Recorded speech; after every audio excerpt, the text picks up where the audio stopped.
I'm Matt Gelka in Washington, where the Trump administration is digging in, and so is California's governor, after protests in Los Angeles have turned violent and anti-ICE demonstrations have started to pop up in other cities.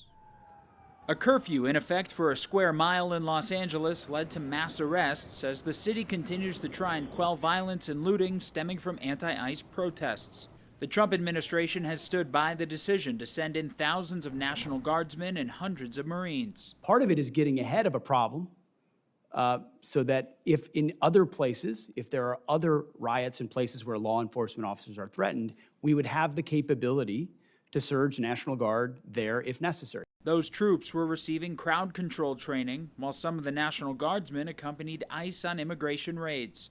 The Department of Justice announced 2 people were charged in Molotov cocktail attacks on law enforcement during the riots. The Department of Homeland Security posted that one of the suspects was previously deported.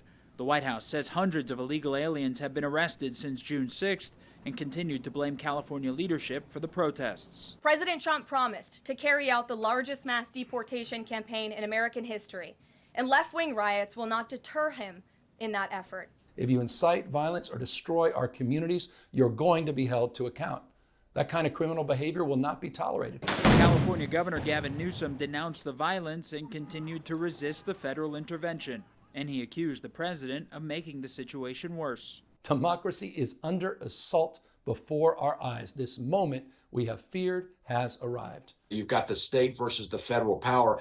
Typically in these situations over who's in charge when it comes to public safety, is courts are going to align with the federal power. In a temporary victory for the president, a judge declined to take up Newsom's emergency request to block the troop deployment, but did set a hearing for Thursday, with the California governor alleging deploying federal troops is unlawful. Reporting in Washington, I'm Matt Gelka.